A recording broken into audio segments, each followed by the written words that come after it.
ನಮಸ್ಕಾರ ರೀ ಎಲ್ಲರಿಗೂ ಹರೇ ಕೃಷ್ಣ. ಇವತ್ತಿಂದು ಟಿಫಿನ್ ಲೇಟ್ ಆಗಿತ್ತು ರೀ ನಂದು. ನನ್ನ ಫ್ರೆಂಡ್ಸ್ ಎಲ್ಲರೂ ನನಗೆ ಟಿಫಿನ್ ಹಾಕಿಸಿ ತಂದಿಟ್ಟಿದ್ರು. ಸೊ ಅವಲಕ್ಕಿತ್ತು, ಅದೆಲ್ಲ ಬಿರುಸಾಗಿಬಿಟ್ಟಿತ್ತು ರೀ. ಅದಕ್ಕೆ ನಾ ಮ್ಯಾಲೆ ಸಾಂಬಾರು ಹಾಕೊಂಡು ತಿನ್ನತ್ತೀನಿ ನೋಡ್ರಿ.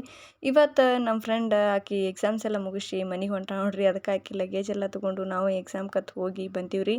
ಇಲ್ಲಿ ಮಧ್ಯಾಹ್ನ ನಾನು ಒಂದಿಟ್ಟು ಓದಾಕ ಪ್ರಿಪ್ರೇಷನ್ ಮಾಡ್ಬೇಕಂತೇಳಿ ಟೇಬಲ್ ಒರೆಸ್ಕೊಂಡು ಓದಾಕಂತ ಕೂತಬಿಟ್ಟಿನಿ ರೀ. ಬದುಕಿನ ಬಗ್ಗೆ ಅದೆಷ್ಟೇ ಅರಿವಿದ್ದರೂ ಅನುಭವಗಳೇ ಬೇಕಾಗುತ್ತವೆ ನಮಗೆ ಬದುಕೇನೆಂದು ತಿಳಿಯಲು. ಇಷ್ಟ ನೋಡ್ರಾಗನ ನಮ್ಮ ಫ್ರೆಂಡ್ಸ್ ನಮಗೆ ಜಲ್ದಿ ಹಸುವಾಗೈತೆ ಅಂತ ಹೇಳಿ ಇಲ್ಲಿ ನೋಡ್ರಿ ಜಲ್ದಿನೂ ಊಟಕ್ಕೆ ಬಂದ್ಬಿಟ್ಟಾರು. ಎಲ್ಲರೂ ಊಟ ಮಾಡ್ಕೋತ ಮಾತಾಡತ್ತಿದ್ರಿ. ಅವ್ರ ಜೋಡಿ ಮಾತಾಡ್ಕೋತ ನಾನು ಹಂಗೆ ಊಟ ಮಾಡೀನಿ. ಟೈಮ್ 7 ಆಗೈತ್ರಿ. ಊಟಕ್ಕೆ ಕರ್ದಾರು ನಮ್ಗೆ.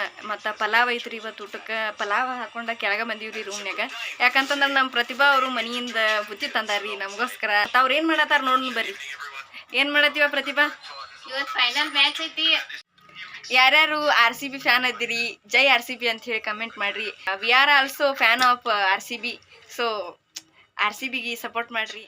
ಪ್ರತಿ ಸಲ ಪ್ರತಿಭಾ ಹಾಸ್ಟೆಲಿಗೆ ಬುತ್ತಿ ತಂದಾಗ ವೆರೈಟಿ ಆಫ್ ಡಿಶಸ್ ಮಾಡಿಸ್ಕೊಂಡು ಬಂದಿರ್ತಾಳ್ರಿ. ಅವ್ರ ಮಮ್ಮಿನೂ ಅಷ್ಟೇ ರೀ, ಅಷ್ಟು ಚಂದ ಪ್ರೀತಿಯಿಂದ ಕಟ್ಟಿ ಕಳಿಸಿರ್ತಾರೆ ರೀ ನಮಗೆ. ನಾವು ಎಲ್ಲರೂ ಕೂಡಿ ಊಟ ಮಾಡ್ತೀವಿ. ಊಟ ಮಾಡಿದ ತಕ್ಷಣ ನಾವು ಸ್ಟಡಿ ಅವರಿಗೆ ಬಂದೇ ಬಿಟ್ಟಿವ್ರಿ. ಈ ಮಿನಿ ಬ್ಲಾಗ್ ಸ್ಯಾಟರ್ಡೆ ಮತ್ತು ಸಂಡೇದು ಮಿಕ್ಸ್ ಆಗಿ ಮಿನಿ ಬ್ಲಾಗ್ ಆಗಿರ್ತೈತೆ ರೀ. ನಂಗೆ ಗೊತ್ತಿಲ್ಲ ನಿಮಗೆ ಎಷ್ಟು ಬೇಸರ ಆಗತ್ತೈತಿ ಅಂಥೇಳಿ ನಾನು ಕಂಟಿನ್ಯೂಸ್ ಆಗಿ ಸ್ಟಡಿ ವ್ಲಾಗ್ಸನ್ನು ಮಾಡತ್ತೀನಿ. ಎಕ್ಸಾಮ್ಸ್ ಎಲ್ಲ ಮುಗಿದ ನಂತರ ನಿಮ್ಮ ಮುಂದೆ ಚಲೋ ವಿಡಿಯೋಸ್ ಮತ್ತು ಕಂಟೆಂಟ್ ಇರೋ ವಿಡಿಯೋಗಳನ್ನು ನಿಮ್ಮ ಮುಂದೆ ತಂದಿಡ್ತೀನಿ ಅಂತ ಹೇಳ್ತಾ ಸಿಗೋಣ್ರಿ ನೆಕ್ಸ್ಟ್ ವಿಡಿಯೋದಾಗ. ಅಲ್ಲಿ ತನಕ ಎಲ್ಲರೂ ಚೆನ್ನಾಗಿ ಇರಿ. Take care. ಬಾಯ್ ಬಾಯ್.